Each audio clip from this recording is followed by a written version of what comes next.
ಆಯುಷ್ ಕಾಮಾರ್ಥ ಸಿದ್ಧಯೇ. ಆದಿಪೂಜಿತ ವಿಘ್ನ ವಿನಾಶಕನಿಗೆ ನಮಿಸಿ ಈ ಮನೆಯ ಆರಾಧ್ಯ ದೈವ ಶ್ರೀ ಗೌರಿಶಂಕರನನ್ನ ಸ್ಮರಿಸಿ ಸೇರಿರುವ ಎಲ್ಲರನ್ನ ವಂದಿಸಿ ಕಾರ್ಯಕ್ರಮವನ್ನು ಆರಂಭಿಸ್ತಾ ಇದ್ದೇವೆ. ನನ್ನ ಮಾತೋಶ್ರೀಯವರಾದ ಶ್ರೀಮತಿ ಪ್ರೇಮಾ ಮಂಜುನಾಥ್ ಹೆಗಡೆ ಸರಕುಳಿ ಇವರು ರಚಿಸಿರುವಂತಹ ಪುಟ್ಟ ಕೃತಿ ಭಕ್ತಿಬಿಂಬ ಈ ದಿನ ಬಿಡುಗಡೆಗೆ ಸಿದ್ಧವಾಗಿದೆ. ಅದಕ್ಕಾಗಿ ನಾವೆಲ್ಲರೂ ಇಲ್ಲಿ ಸೇರಿದ್ದೇವೆ. ಮೊದಲಿಗೆ ಭಕ್ತಿಬಿಂಬ ಪುಸ್ತಕದಿಂದ ಆಯ್ದುಕೊಂಡಿರುವಂತಹ ಸ್ವಾಗತ ಗೀತೆಯ ಮೂಲಕ ಆಗಮಿಸಿರುವ ತಮ್ಮೆಲ್ಲರನ್ನ ಸ್ವಾಗತಿಸಲಿದ್ದಾರೆ ಕುಮಾರಿ ಭಾವನಾ ಹೆಗಡೆ ದೇವಣಗದ್ದೆ.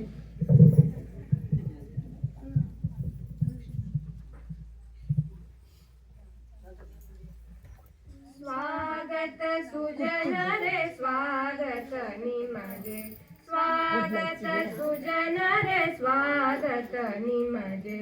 ಸಭೆಯೊಳು ಕುಳಿತ ಹಿರಿಕಿರಿಯರಿಗೆ ಸ್ವಾಗತ ಸುಜನರೇ ಸ್ವಾಗತ ನಿಮಗೆ. ಮೊದಲು ಗಣೇಶನ ಪಾದಕ್ಕೆ ನಮಿಸಿ ಗೌರಿ ಶಂಕರನ ಕೃಪೆ ಬೇಡುತ್ತಲಿ. ಆದರದಿಂದಲಿ ಸಾದರ ನಮನ, ಆದರದಿಂದಲಿ ಸಾದರ ನಮನ. ಸ್ವಾಗತ ಸುಜನರೇ ಸ್ವಾಗತ ನಿಮಗೆ, ಸ್ವಾಗತ ಸುಜನರೇ ಸ್ವಾಗತ ನಿಮಗೆ. ಭಕ್ತಿ ಬಿಂಬದ ಲೋಕಾರ್ಪಣೆ ಸಮಯ ನಮ್ಮಿ ಬದುಕಿನ ಸುಮಧುರ ಕ್ಷಣದಿ. ಬಂದಿಹ ಸಭ್ಯರೇ ಸ್ವಾಗತ ನಿಮಗೆ, ಬಂದಿಹ ಸಭ್ಯರೇ ಸ್ವಾಗತ ನಿಮಗೆ. ಸ್ವಾಗತ ಸುಜನರೇ ಸ್ವಾಗತ ನಿಮಗೆ. ಬಂಧು ಬಾಂಧವರೇ ಅತಿಥಿ ಅಧ್ಯಕ್ಷರೇ ಸ್ವಾಗತ, ಸ್ವಾಗತ ಬಯಸುತ್ತ ಸಭೆಗಭಿನಮಿಸುತ್ತ ನಿಮ್ಮಿ ಉಪಸ್ಥಿತಿ ನೆನೆಯುತ್ತ ಸ್ವಾಗತ, ನಿಮ್ಮಿ ಉಪಸ್ಥಿತಿ ನೆನೆಯುತ್ತ ಸ್ವಾಗತ.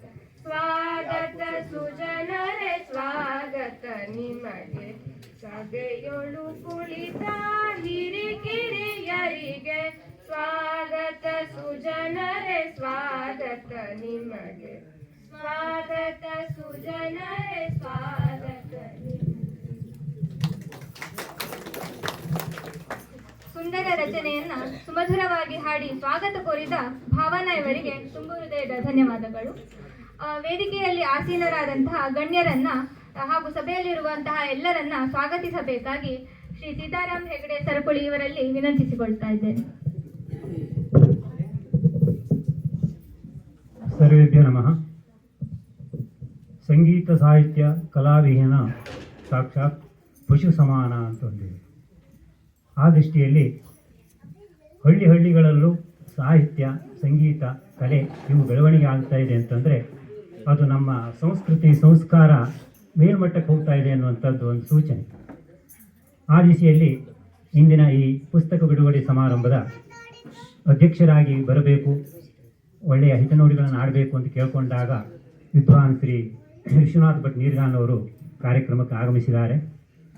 ಅವರು ಅಧ್ಯಕ್ಷ ಸ್ಥಾನವನ್ನು ವಹಿಸಿ ಈ ಕಾರ್ಯಕ್ರಮವನ್ನು ಸುಂದರಗೊಳಿಸಿಕೊಡ್ಬೇಕಂತೇಳಿ ಅವರಲ್ಲಿ ನಮ್ರವಾಗಿ ವಿನಂತಿಸುತ್ತಾ ಅವರನ್ನು ಹೃತ್ಪೂರ್ವಕವಾಗಿ ಸ್ವಾಗತಿಸ್ತಾ ಇದ್ದೇನೆ. ಅವರಿಗೆ ಪುಷ್ಪಗುಚ್ಛ ನೀಡಿ ಸ್ವಾಗತಿಸಬೇಕು ಅಂತ ಕೇಳ್ಕೊಳ್ತೇನೆ.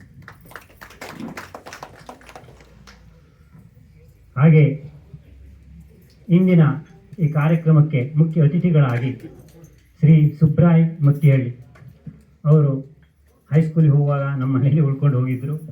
ನಮ್ಮ ಮನೆಯವರ ಏನು ಎಲ್ಲ ಫ್ಯಾಮಿಲಿ ಮೆಂಬರ್ ಏನಿದ್ದಾರೋ ಅದೇ ರೀತಿಯಲ್ಲಿ ಭಾಳ ಅತ್ಯುತ್ತಮ ಸಹೃದಯಿಗಳು ಮತ್ತು ಒಳ್ಳೆಯ ಸಾಹಿತಿಗಳು ಅವರು ನಮ್ಮ ಈ ಕಾರ್ಯಕ್ರಮಕ್ಕೆ ಬಂದಿದ್ದಾರೆ. ಅವರಿಗೂ ತುಂಬ ಹೃದಯದ ಸ್ವಾಗತವನ್ನು ಕೋರ್ತಾ ಇದ್ದೇನೆ.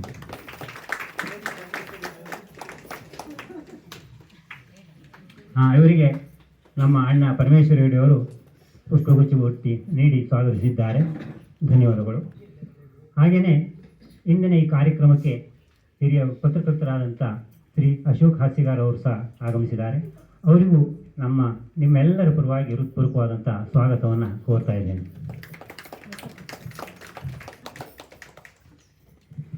ಹಾಗೆ ಇಂದಿನ ಈ ಕಾರ್ಯಕ್ರಮಕ್ಕೆ ಗೌರವ ಉಪಸ್ಥಿತಿ ಇದ್ದು ಅತಿಥಿಗಳೊಬ್ಬರಾದ ವಿದ್ವಾನ್ ಶ್ರೀ ಸುಬ್ರಾಯ ಭಟ್ ಓಡ್ಲಮನೆ ಇವರು ಸಹ ಈ ಕಾರ್ಯಕ್ರಮದಲ್ಲಿ ಹಾಜರಾಗಿದ್ದಾರೆ. ಅವರಿಗೂ ಸಹ ಹೃತ್ಪೂರ್ವಕವಾದಂಥ ಸ್ವಾಗತವನ್ನು ಕೋರ್ತಾ ಇದ್ದೇನೆ.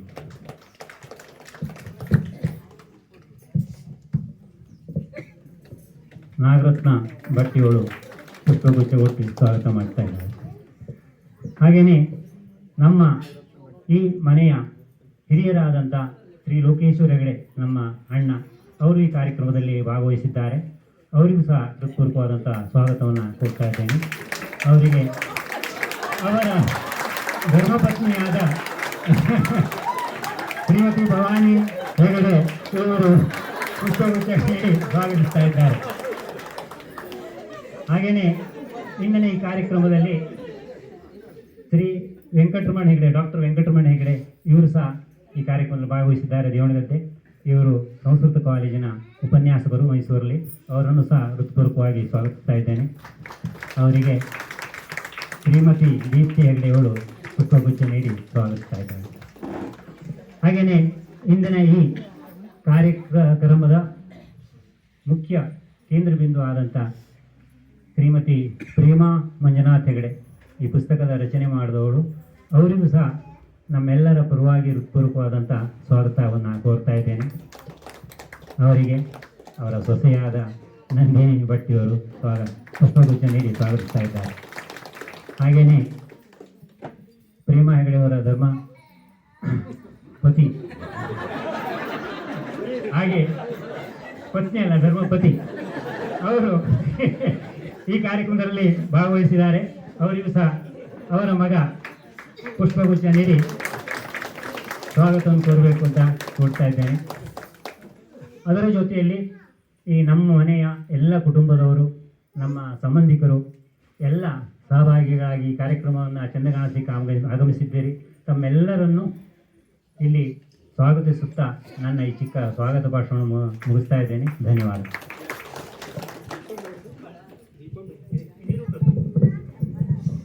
ಸ್ವಾಗತ ಭಾಷಣವನ್ನ ಮಾಡಿ ಎಲ್ಲರನ್ನ ಸ್ವಾಗತಿಸಿದ ನಮ್ಮ ಚಿಕ್ಕಪ್ಪನವರಾದ ಶ್ರೀಯುತ ಸೀತಾರಾಮ್ ಹೆಗಡೆ ಸರ್ಕೊಳ್ಳಿ ಇವರಿಗೆ ತುಂಬ ಹೃದಯದ ಧನ್ಯವಾದಗಳು. ಈಗ ವೇದಿಕೆಯಲ್ಲಿ ಆಸೀನರಾದಂತಹ ಎಲ್ಲ ಗಣ್ಯ ವ್ಯಕ್ತಿಗಳು ಕಾರ್ಯಕ್ರಮವನ್ನು ದೀಪ ಬೆಳಗುವ ಮೂಲಕ ಉದ್ಘಾಟಿಸಬೇಕಾಗಿ ವಿನಂತಿಸಿಕೊಳ್ತಾ ಇದ್ದೇನೆ.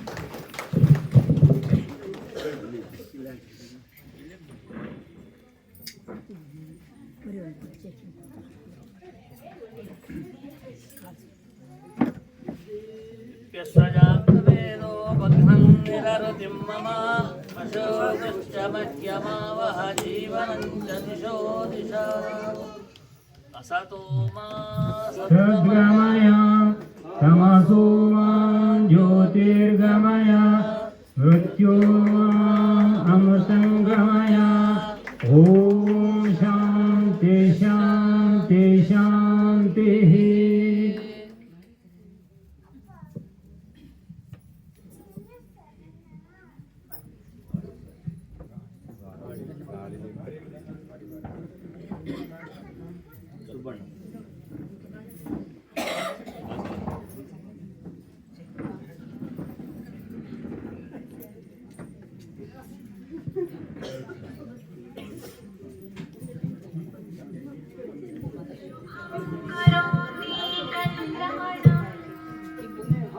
आरोग्यं धनसम्पदा शत्रुबुद्धिविनाशाय दीपज्योति नमोस्तुते. दिव्यादिव्यारे दीपत्कार काली कुण्डलमोतिहार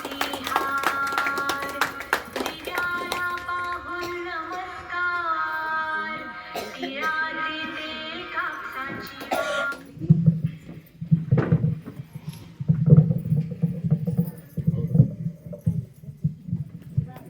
ದೀಪ ಬೆಳಗುವುದರ ಮೂಲಕ ಕಾರ್ಯಕ್ರಮವನ್ನು ಉದ್ಘಾಟಿಸಿದ ತಮಗೆಲ್ಲರಿಗೂ ತುಂಬ ಹೃದಯದ ಧನ್ಯವಾದಗಳು.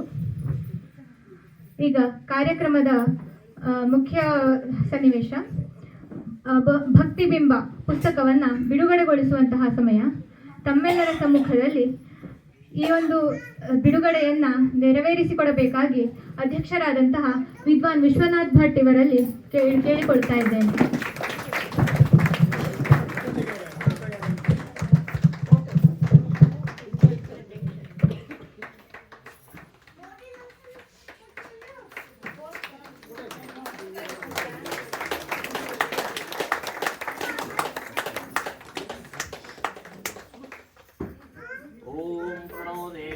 सरस्वती वाजेभिर्वाजिनीवती हीनाममित्रिवतु उद्घाट्य योगकलया हृदयाब्जकोशं धन्यैश्चिरादपि यथार्थिगर्ह्यमाणः यः प्रस्फुरत्यविरूप परिपूर्णचन्द्रः श्रेयः समेति शतु शाश्वतिकं मुकुन्दः.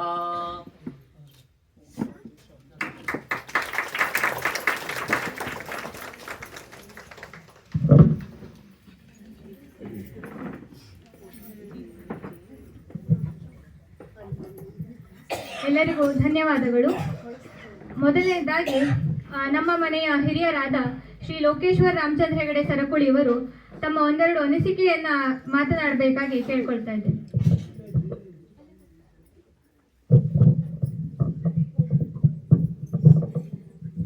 ನಮೋ ಸಭಾಭ್ಯ ಸಭಾಪತಿಭ್ಯಶ್ಚ ಓ ನಮಃ.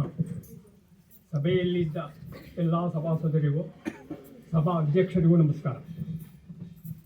ಈಗ ಸರಿಸುಮಾರು 40-45 ವರ್ಷ ಹಿಂದೆ ನಮ್ಮ ಹೈಸ್ಕೂಲ್ನ ಒಂದು ಕಾರ್ಯಕ್ರಮ ಆಗಿತ್ತು, ರೇಷ್ಮೆ ಕಾರ್ಯಾಗಾರ ಅಂತ. ಇಲ್ಲಿ ತುಂಬ ಜನ ರೇಷ್ಮೆ ಬೆಳೆಯೋರಿದ್ದರು. ಅವರೆಲ್ಲ ಸೇರಿ ಒಂದು ರೇಷ್ಮೆ ಕಾರ್ಯಾಗಾರ ಮಾಡಿದರು. 100 ಜನ ಬಂದಿದ್ದರು. ಸಭಾಧ್ಯಕ್ಷರ ಆಯ್ಕೆ ಆಯಿತು, ಸ್ವಾಗತ ಆಯಿತು. ರೇಷ್ಮೆ ಬೆಳೆಗಾರರ ವತಿಯಿಂದ ಯಾರೋ ಒಬ್ಬರು ಮಾತಾಡಬೇಕು ಅಂತ ಆಯಿತು. ಬೆಳೆಗಾರರು ಬಂದು ನಿಂತರು ವೇದಿಕೆಗೆ. ಅಲ್ಲೇ ಕುಸ್ಕೊಂಬಿದ್ರು. 2 ಜನ ಅವ್ರು ಎತ್ಕೊಂಡು ಹೋದರು. ಆಮೇಲೆ ಕಾರ್ಯಕ್ರಮ ಮುಂದುವರಿಯಿತು. ಎಲ್ಲ ಕಾರ್ಯಕ್ರಮ ಚೆನ್ನಾಗಿ ಮುಗೀತು. ಆ ಮಾತನಾಡಬೇಕು ಬಂದು ವ್ಯಕ್ತಿ ಬಿದ್ದರು ಕುಸ್ಕೊಂಡು. ಯಾಕೆ? 100 ಜನ ಸೇವೆ ಸೇರಿದಲ್ಲಿ ಹೊಸದಾಗಿ ಅನುಭವ ಇಲ್ಲದೇ ಇದ್ದರೆ ಬಂದು ನಿಂತ ಅಂದರೆ ಅವನಿಗೆ ಏನೋ ಒಂಥರ ಭಯ ಆಗ್ತದೆ. ಅದಕ್ಕೆ ಸಭಾ ಕಂಪನ ಅಂತ ಹೆಸರು. ಆ ಸಭಾ ಕಂಪನದಿಂದ ಕುಸ್ಕೊಂಡ್ಬಿದ್ದ. ಅವನು ಎತ್ಕೊಂಡು ಹೋದ್ರು. ನಾನು ಅಪರೂಪಕ್ಕೆ ಇವತ್ತು ಸಭಾ ಬರ್ತಾ ಇದ್ದೇನೆ. ಬರುವಾಗ 2 ಜನ ಹೇಳಿ ಬಂದೆ, 2 ಜನ ತಯಾರಾಗಿರಿ, ನಾನು ಮಾತಾಡ್ತಿದ್ದೇನೆ, ಏನಾದರೂ ಹೆಚ್ಚು ಕಮ್ಮಿ ಆದರೆ ಎತ್ಕೊಂಡು ಹೋಗ್ತೇನೆ.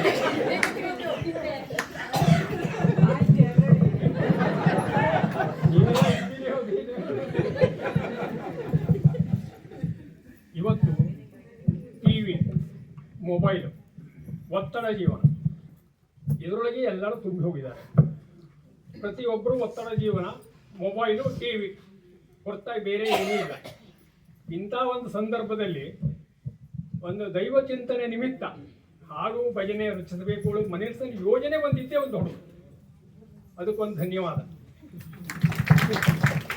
ಎರಡನೇದಾಗಿ ಒಂದು ಸಾಹಿತ್ಯದ ಪರಂಪರೆ ಅಂದರೆ ಪೂರ್ವಾರ್ಜಿತವಾಗಿ ಬಂದಂಥ ಯಾವುದೇ ಒಂದು ಇಲ್ಲ, ಉನ್ನತ ಶಿಕ್ಷಣವೂ ಇಲ್ಲ.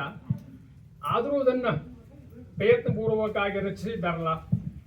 ಇಂಥ ಒಂದು ಸಂದರ್ಭದಲ್ಲಿ ಇನ್ನು ಮುಂದಿನ ಒಂದು ಕೃತಿಗಳಲ್ಲಿ ಇನ್ನೂ ಹೆಚ್ಚಿನ ಒಂದು ಬರವಣಿಗೆ ಅವರಿಂದ ಪ್ರಕಟವಾಗಲಿ ಅಂತ ಆಶಿಸ್ತಾ ನನ್ನ ಚಿಕ್ಕ ಭಾಷಣ ಮುಗಿಸ್ತೇನೆ.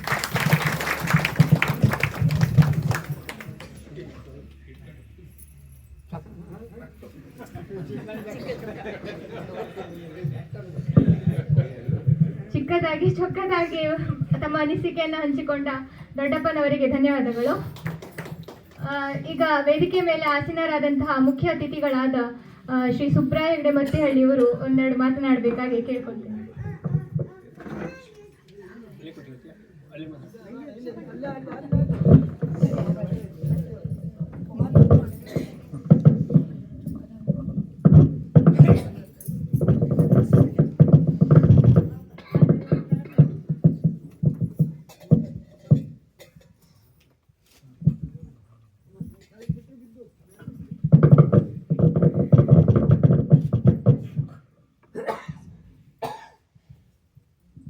ಗೌರಿ ಶಂಕರ ಗೌರಿ ಶಂಕರ ಗೌರಿ ಶಂಕರ ರಕ್ಷಿಸೋ, ಗೌರಿ ರಮಣನೆ ದಾರಿ ತೋರಿ ಕರುಣದಿಂದಲಿ ರಕ್ಷಿಸೋ. ಹರಿವಾಘನ ಶಿನಿಯ ತೀರದಿ ಲಿಂಗ ರೂಪದಿ ನಿಂದೆಯೋ, ಮೆರೆವ ಸರುಕುಳಿಯಲ್ಲಿ ಹರಿಯುವ ನದಿಯ ತೀರದಿ ಮೆರೆದೆಯೋ. ಸರಸರನೆ ತೈದ ಗಂಧವ ಹರುಷದಿಂದಲಿ ಹಚ್ಚುವೆ, ತಂದೆ ಕಾಯೋ ಚಂದದಿಂದಲಿ ಚಂದನಾಕ್ಷತೆ ಇಡಿಸುವೆ. ಮಡದಿ ಪಾರ್ವತಿ ಸುತನು ಗಜಮುಖರೊಡನೆ ಕೂಡಿ ನಿಂದಿಹೆ, ಒಡನೆ ಭಜಿಪರ ಮೃಡನೆ ಪಾಲಿಸು ಬಿಡದೆ ಎನ್ನನು ರಕ್ಷಿಸು. ಲೋಕತ್ರಯವನ್ನು ಪಾಲಿಸುವ ಮಹಾ ಲೋಕಪಾಲಕ ಪಾಲಿಸು, ಜೋಕೆಯಿಂದಲಿ ನೆನೆವ ಭಕ್ತರ ಶೋಕವನ್ನು ಪರಿಹರಿಸು ನೀ. ತ್ರಿಜಗ ಪಾಲಕ ತ್ರಿಪುರ ನಾಶಕ ತ್ರಿಪುರ ಸುಂದರಿ ಪ್ರಿಯನೇ, ಕರದಿ ಡಮರುಗ ಹಿಡಿದ ದೇವನೇ, ಶೂಲ ಪಾಣಿಯೇ ಪಾಲಿಸು ಗೌರಿ ಶಂಕರ ಗೌರಿ ಶಂಕರ. ಇವತ್ತು ಬಿಡುಗಡೆ ಆದಂತಹ ಭಕ್ತಿಬಿಂಬ ಪುಸ್ತಕದ ಒಂದು ಸುಂದರವಾದ ಹಾಡು, ಅದು ಅವರ ಮನೆಯ ದೇವರ ಹಾಡು. ಕಾವ್ಯ ಅದು ಹಾಡಾಗಲಿ ಮಾತಾಗಲಿ, ಕಾವ್ಯ ಆಗುವುದು ಅದರ ಸತ್ವದಿಂದ, ಸ್ವತ್ವದಿಂದ, ಆಧ್ಯಾತ್ಮಿಕತೆಯಿಂದ, ಭಕ್ತಿಯಿಂದ, ಜ್ಞಾನದಿಂದ. ಅವೆಲ್ಲವೂ ಒಗ್ಗೂಡಿದ ಒಂದು ಸಮೃದ್ಧವಾದ ಮನಸ್ಸು ಮಾತ್ರ ಕಾವ್ಯವನ್ನು ರಚಿಸಲಿಕ್ಕೆ ಅರ್ಹ. ಅಂತಹ ಒಂದು ಸಂದರ್ಭದಲ್ಲಿ ಇವತ್ತು ಇವರ ಮನೆಯಲ್ಲಿ ಕಾವ್ಯ ಹುಟ್ಟಿದೆ. ಜೊತೆಗೆ ಆಶ್ಚರ್ಯ ಆಗ್ಬೋದು, ಹೆಚ್ಚಿನ ಜನರಿಗೆ ಗೊತ್ತಿಲ್ಲದೆ ಇರಬಹುದು, ಇವರ ಮನೆಯ ಹಿರಿಯ ಸೊಸೆ ಭವಾನಿ ಹೆಗಡೆ ಒಬ್ಬ ಸಮರ್ಥ ಕಥೆಗಾರ್ತಿಯೂ ಹೌದು. ಅವರ ಕಥೆ ಇಲ್ಲಿ ಪ್ರಕಟ ಆಗಿದೆ.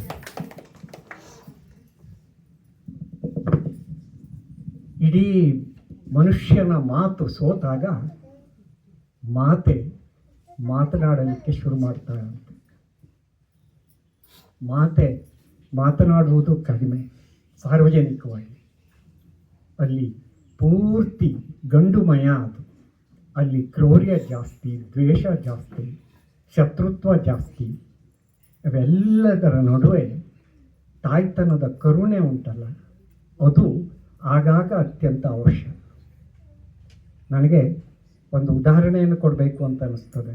ನಿಮಗೆಲ್ಲರಿಗೂ ಗೊತ್ತು, ಇಸ್ರೇಲ್ ಭಾರಿ ಯುದ್ಧ ಪೀಡಿತ ಪ್ರದೇಶ.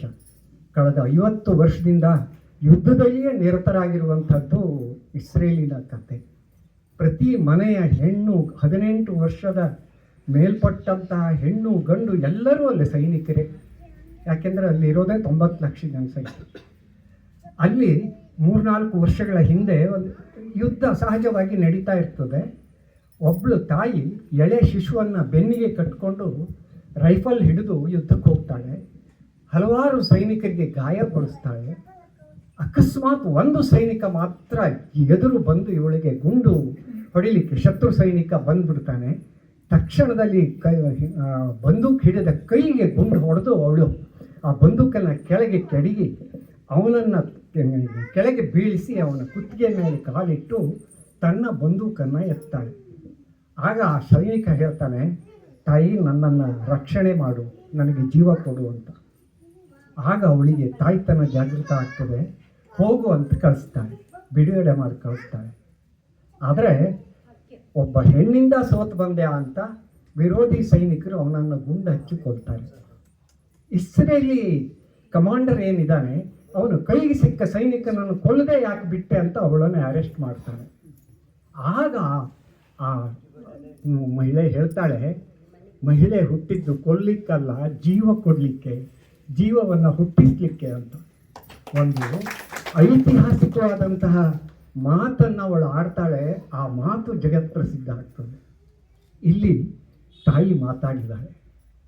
ಅದು ವ್ಯಥೆಯೇ ಕಥೆಯಾಗಿ ಭವಾನಿಯವರಲ್ಲಿ ಕಥೆಯಾಗಿ ರೂಪುಗೊಂಡ್ರೆ, ಎನ್ನ ಪಾಡು ಎನಗಿರಲಿ, ಎನ್ನ ಹಾಡು ನಿಮಗೆ ಅಂತ ಪ್ರೇಮ ಹೆಗಡೆ ಇಲ್ಲಿ ಬರೆದಿದ್ದಾರೆ. ಇದು ಪ್ರಾರಂಭಿಕವಾದ ಪ್ರಯತ್ನ.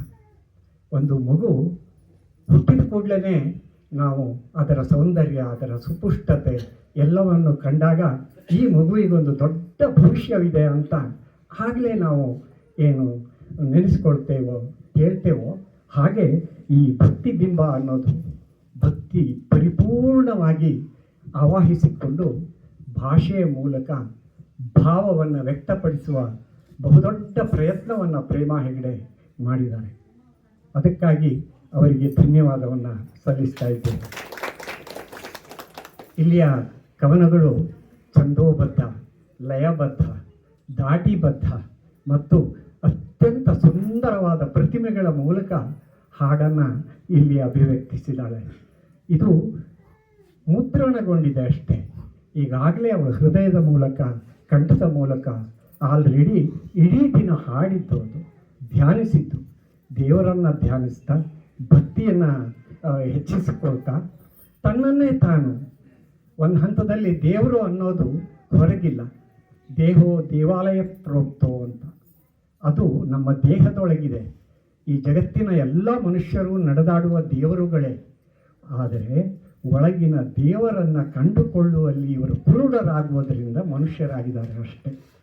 ಈ ಭಕ್ತಿ ಅನ್ನೋದು ಏನಿದೆಯಲ್ಲ, ಇದು ನಮ್ಮ ಅಂತರಂಗದೊಳಗಿನ ದೇವರನ್ನು ಗುರುತಿಸಿಕೊಡುವ ಒಂದು ಬಹುದೊಡ್ಡ ಮಾರ್ಗ.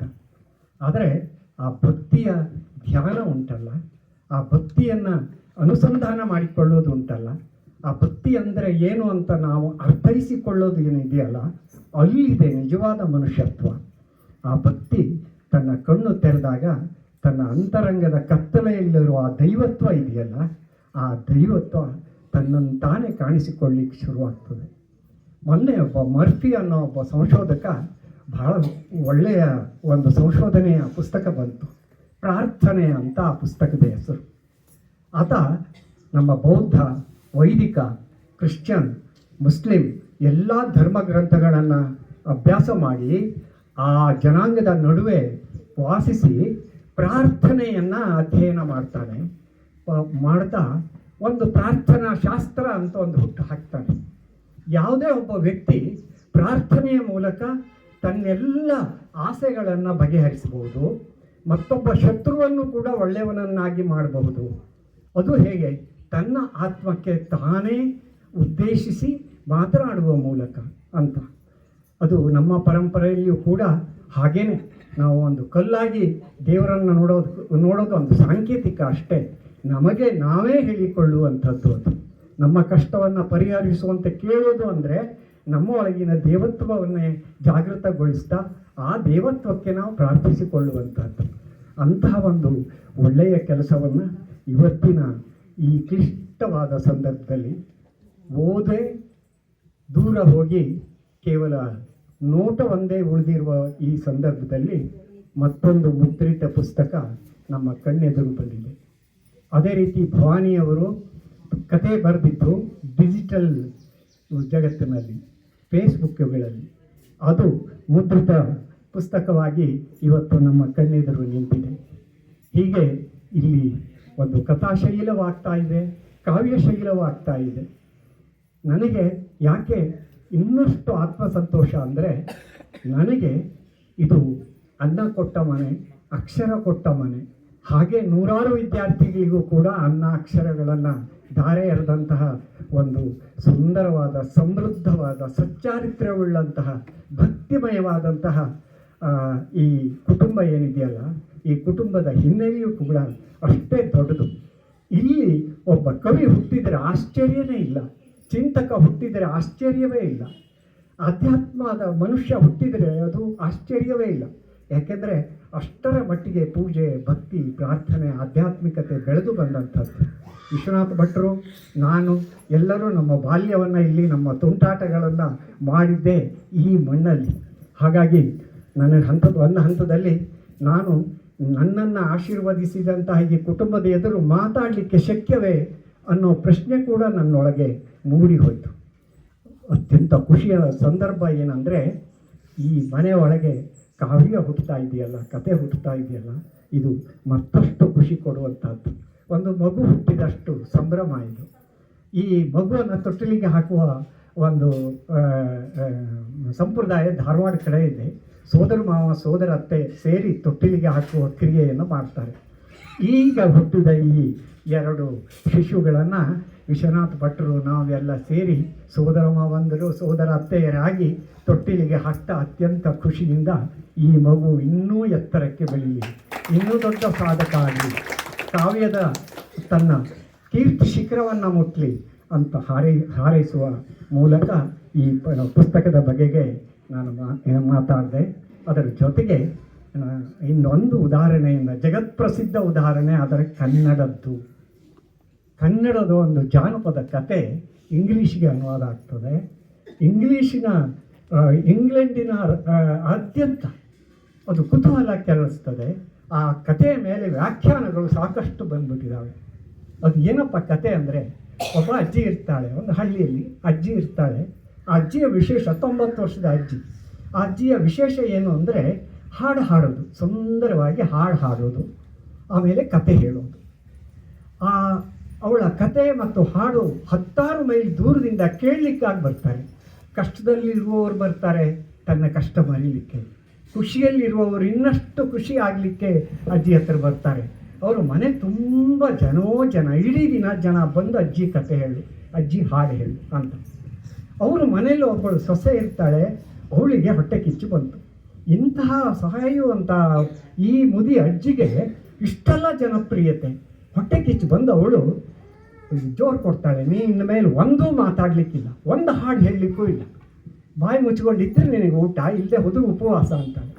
ಅಜ್ಜಿ ಹೆದರಿ ಬಾಯಿ ಮುಚ್ತಾಳೆ. 1 ದಿನ ಆಯಿತು, 2 ದಿನ ಆಯಿತು, ಬಾಯಿ ಮುಚ್ಚಿಕೊಂಡಿದ್ದರಿಂದ ಅವಳ ಹೊಟ್ಟೆ ದೊಡ್ಡಾಗ್ತಾ ಮನೆ ಮಾಡಿಗೆ ತಾಗುವಷ್ಟು ದೊಡ್ಡ ಹೊಟ್ಟೆಯಾಗಿ ಬೆಳೆದೋಯ್ತು. ಅಜ್ಜಿಗೆ ಹೊರಳಾಡ್ಲಿಕ್ಕೆ ಸಹಿತ ಆಗ್ತಾ ಇಲ್ಲ, ಅಷ್ಟು ದೊಡ್ಡ ಹೊಟ್ಟೆ ಬೆಳೆದೋಯ್ತು. ಸೊಸೆಗೆ ಹೇಸಿಗೆ ಶುರುವಾಯಿತು. ಅವಳು ಅದನ್ನು ಹೊರಗಿರೋ ಒಂದು ಬೃಹತ್ತಾದ ಗೋಡೆ ಇರೋ ಹಾಳು ಬಿದ್ದು ಮನೆ ಒಳಗೆ ಅಜ್ಜಿಯನ್ನು ತಗೊಂಡು ಮಲಗಿಸಿ ಬೀಗ ಹಾಕಿ ಬಂದುಬಿಡ್ತಾರೆ. ಆಗ ಅಜ್ಜಿಗೆ ಸಂತೋಷ ಆಗ್ತದೆ, ನನಗೆ ಸ್ವಾತಂತ್ರ್ಯ ಸಿಕ್ತು ಅಂತ ಪೂರ್ವಕ್ಕೆ ಮುಖ ಮಾಡಿದ ಒಂದು ಹಾಡು ಹೇಳ್ತಾಳೆ. ಗೋಡೆಯೇ ಬಿದ್ದು ಹೋಗ್ತದೆ. ಪಶ್ಚಿಮಕ್ಕೆ ಮುಖ ಮಾಡಿ ಒಂದು ಕತೆ ಹೇಳ್ತಾಳೆ, ಆ ಗೋಡೆಯು ಬಿದ್ದು ಹೋಗ್ತದೆ. 4 ದಿಕ್ಕಿನ ಗೋಡೆಯು ಹಾಗೆ ವಿಶಾಲವಾಗಿ ಕಾಣ್ತದೆ, ಹರಕು ಚಾವಣಿ ಮಾತ್ರ ಮೇಲೆ ಇರ್ತದೆ. ಹೊರಗೆ ನೋಡ್ತಾಳೆ, 100 ಮಕ್ಕಳು ಅಜ್ಜಿಯ ಕತೆಗೆ ಕಾಯ್ತಾ ಇದ್ದಾರೆ. ಅವರ ಹಿಂದೆ ನೊಂದುಕೊಂಡಂತಹ ಹೆಣ್ಣು ಮಕ್ಕಳಿದ್ದಾರೆ, ಗಂಡಸರಿದ್ದಾರೆ, ಅಜ್ಜಿ ಕತೆ ಹೇಳ್ತದೆ ಅಂತ ಕಾಯ್ತಾ ಕೂತಿದ್ದಾರೆ. ಇಲ್ಲಿ ಕತೆ ಮುಗೀತದೆ. ಅಂದರೆ ಒಂದು ಕತೆ, ಒಂದು ಹಾಡು ಮನುಷ್ಯನ ಆತ್ಮಕ್ಕೆ ಅದು ಎಷ್ಟು ಅವಶ್ಯ, ಅದು ಎಷ್ಟು ಉತ್ತೇಜಕ, ಅದೆಷ್ಟು ಶಕ್ತಿವರ್ಧಕ ಅನ್ನೋದನ್ನು ಆ ಕಥೆಯ ಮೂಲಕ ಹೇಳ್ತದೆ.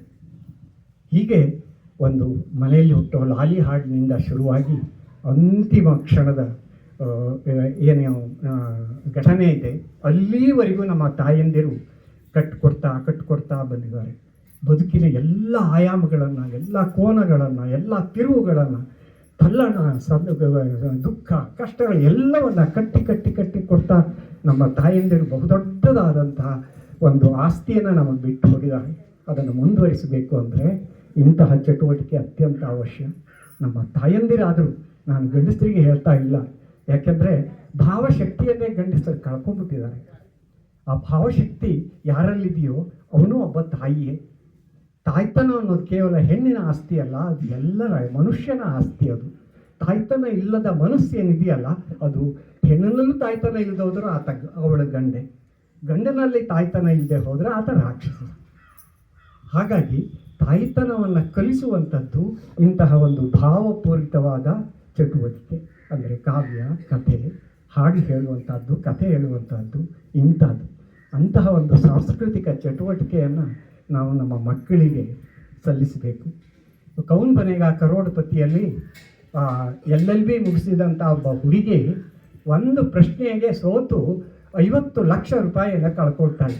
ಪ್ರಶ್ನೆ ಯಾವುದು ಕೇಳಿದರೆ, ಮಹಾಭಾರತದ ಪ್ರಧಾನ ಪಾತ್ರಗಳು ಭೀಮ, ಅರ್ಜುನ, ನಕುಲ, ಸಹದೇವ ಅವರ 5 ಜನರ ಹೆಸರನ್ನು ತಗಲಾ ಬಿಗ್ಲಾ ಮಾಡಿ ಅವಳ ಹತ್ರ ಕೇಳ್ತಾಳೆ, ಇದನ್ನು ಸರಿಯಾಗಿ ಜೋಡಿಸು ಅಂತ.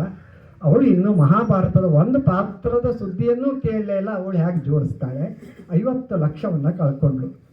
ಹೀಗೆ ಒಂದು ಮಹಾಭಾರತದ ಪ್ರಧಾನ ಪಾತ್ರಗಳ ಅರಿವೂ ಇಲ್ಲದ ನಮ್ಮ ಭಾರತೀಯರು, ಅದರಲ್ಲೂ ಹಿಂದೂಗಳು, ಎಷ್ಟರ ಮಟ್ಟಿಗೆ ನಾವು ಹಿಂದೆ ಹೋಗಿದ್ದೇವೆ ಅಥವಾ ನಮ್ಮನ್ನೇ ನಾವು ಕಳ್ಕೊಂಡಿದ್ದೇವೆ ಅಂತ ಅರ್ಥ. ಆ ಹಿನ್ನೆಲೆ ಒಳಗೆ ನಮ್ಮ ಪರಂಪರೆಯನ್ನು, ನಮ್ಮ ಸಂಸ್ಕೃತಿಯನ್ನು ಮತ್ತೆ ಚಿಗುರಿಸುವ ಕೆಲಸವನ್ನು ಪ್ರೇಮಾ ಹೆಗಡೆ ಮಾಡಿದ್ದಾರೆ, ಹಾಗೆ ಭವಾನಿ ಹೆಗಡೆ ಅವರು ಮಾಡಿದ್ದಾರೆ. ಅವರೆಲ್ಲರಿಗೂ ಹೃತ್ಪೂರ್ವಕವಾದ ಶುಭಾಶಯಗಳನ್ನು ಹೇಳ್ತಾ, ಇನ್ನಷ್ಟು ಮತ್ತಷ್ಟು ಕೃತಿಗಳ ರಚನೆ ಆಗಲಿ, ಆ ರಚನೆಗಳನ್ನು ನೋಡುವ, ಓದುವ ಭಾಗ್ಯ ನಮಗೆ ಲಭಿಸಲಿ ಅಂತ ಕೇಳ್ಕೊಳ್ತಾ ನನ್ನ ಮಾತನ್ನು ಮುಗಿಸ್ತೇನೆ. ಎಲ್ಲರಿಗೂ ನಮಸ್ಕಾರ.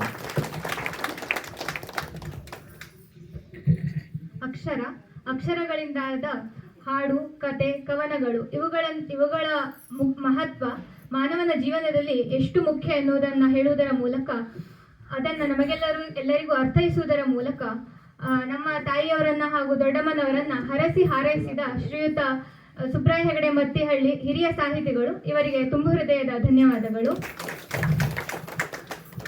ನಮ್ಮ ಮನೆಯ ಬೀಗರಾದ ಶ್ರೀಯುತ ವಿದ್ವಾನ್ ಸುಬ್ರಾಯ್ ಭಟ್ ಓಡಲ್ಮನೆ ಇವರು ತಮ್ಮ ಅನಿಸಿಕೆಯನ್ನು ಹಂಚಿಕೊಳ್ಳಬೇಕಾಗಿ ಕೇಳ್ಕೊಳ್ತಾ ಇದ್ದೇನೆ.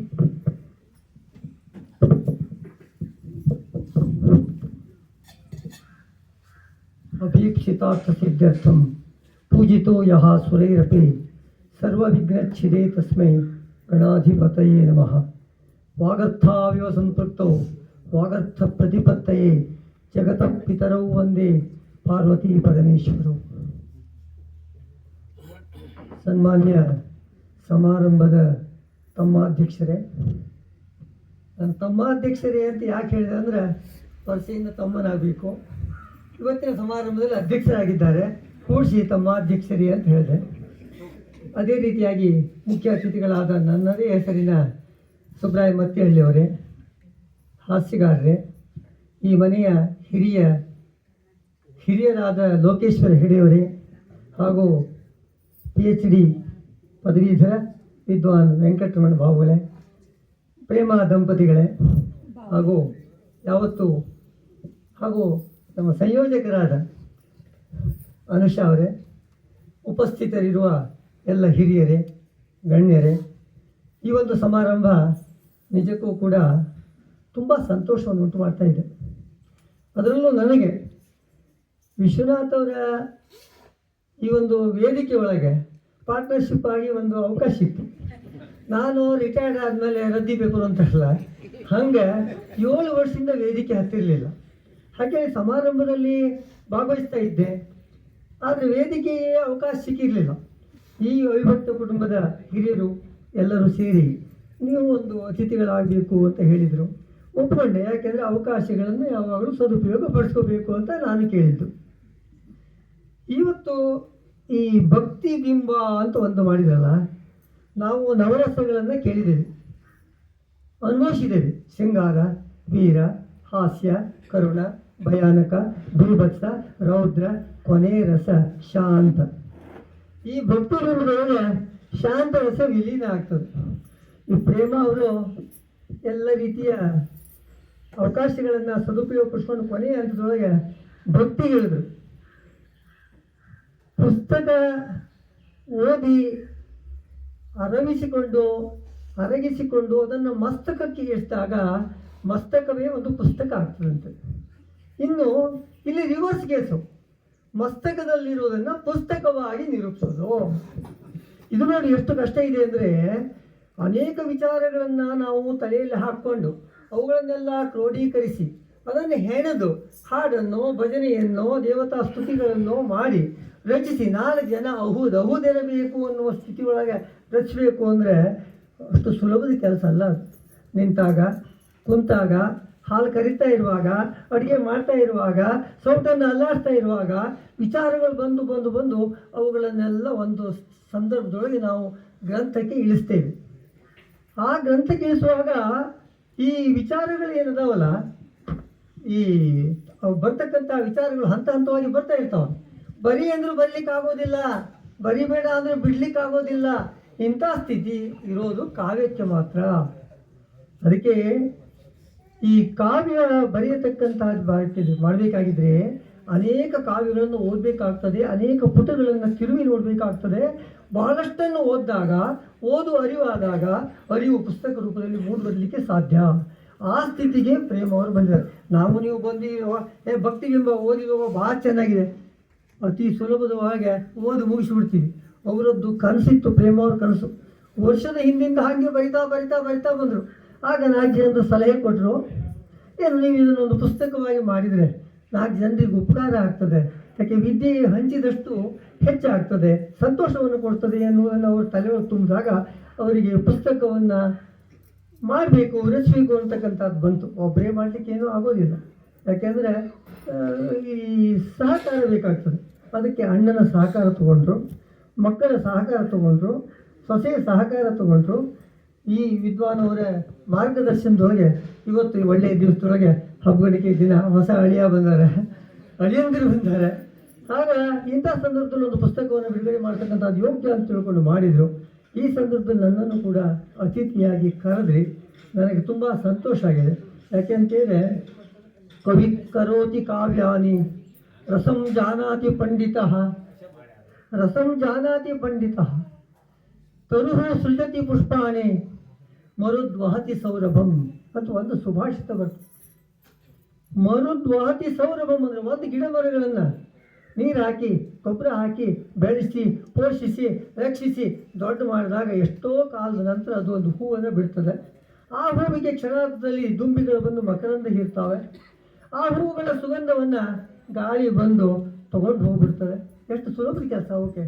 ಆದರೆ ಇವೊಂದು ಕಾವ್ಯವನ್ನು ಬರಿಬೇಕಾಗಿದೆ ಅದು ಹೇಳಿದ್ನಲ್ಲ ಆಗಲೇ, ಎಷ್ಟೊಂದು ದಿನಗಳು ತಗೊಂಡು ಎಷ್ಟೊಂದು ವಿಚಾರಗಳು ಅವು ತಲೆ ಒಳಗಿದ್ದಾಗ ಅವುಗಳನ್ನು ಹಂತ ಹಂತವಾಗಿ ಬೆಳೆಸಿದರು. ಈಗ ಅದನ್ನು ನಾವೆಲ್ಲ ಮರುದ್ವಹತಿ ಸೌರಭಮಿದ್ದಾಗೆ ಆ ಸುಗಂಧವನ್ನು ನಾವು ಕ್ಷಣಾರ್ಧದಲ್ಲಿ ಹೀರ್ಕೊಂಡು ಹೋಗ್ತಾ ಇದ್ದೀವಿ. ಇದು ಒಳ್ಳೆಯದೇ.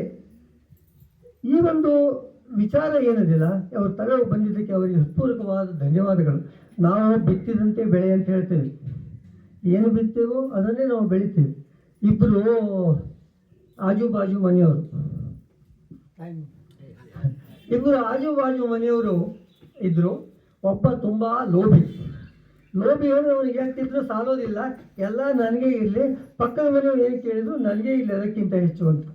ಪಕ್ಕದ ಮನೆಯವ್ರು ಏನಿತ್ತ ಕೇಳಿದ್ರೆ ಅವ ಮತ್ಸರಿ, ಬಹಳ ಹೊಟ್ಟೆ ಕೆಚ್ಚು.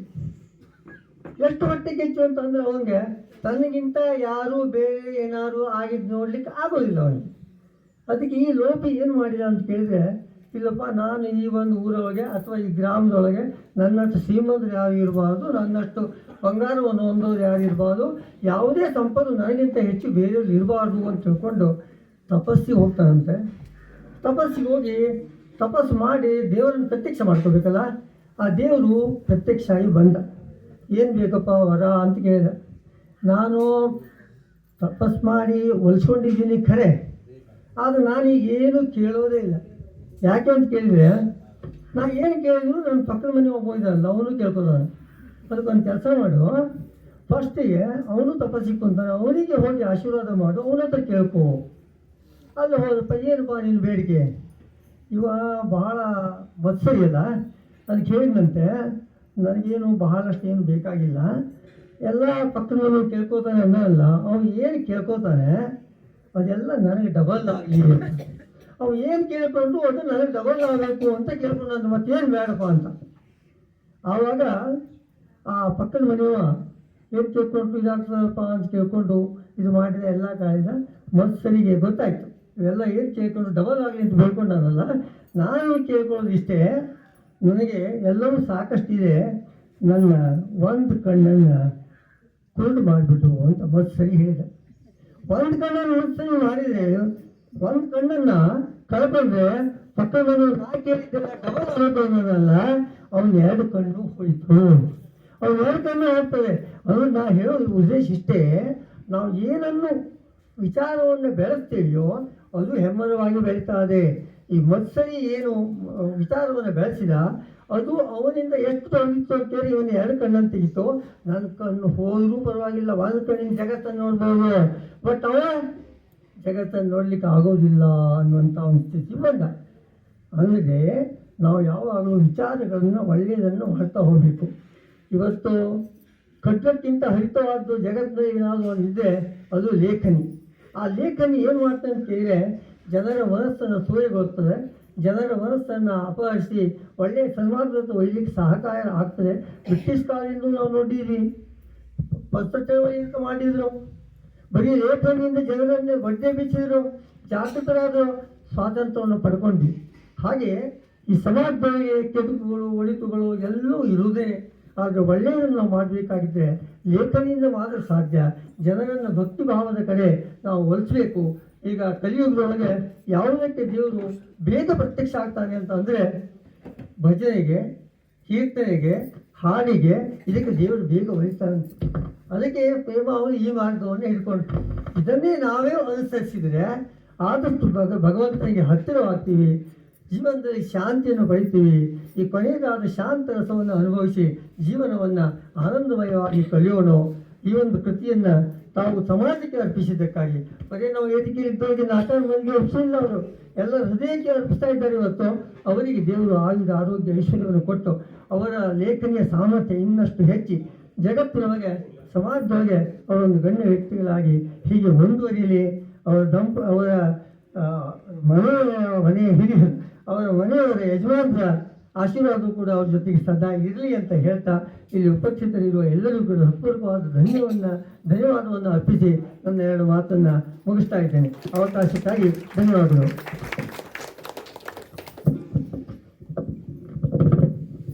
ಕೈಯಲ್ಲಿ ಹಿಡಿದರೆ ಲೇಖನಿ ಆಗುವೆನಿ ಚಿನ್ನದ ಗಡಿ ಎಂಬುದನ್ನ ತುಂಬಾ ಸುಂದರವಾಗಿ ಹೇಳಿದಂತ ಶ್ರೀಯುತ ವಿದ್ವಾನ್ ಸುಬ್ರಾಯ್ ಭಟ್ ಓಡಲಮನೆಯವರಿಗೆ ತುಂಬ ಹೃದಯದ ಧನ್ಯವಾದಗಳು.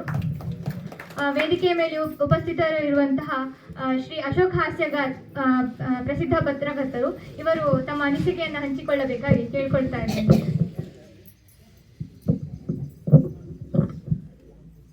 ಸುಬ್ರಾಯ ಮಾತಾಡಿದ ಮೇಲೆ ಇಬ್ಬರು ಸುಬ್ರಾಯ ಬೇರು ಮಾತಾಡಿದ ಮೇಲೆ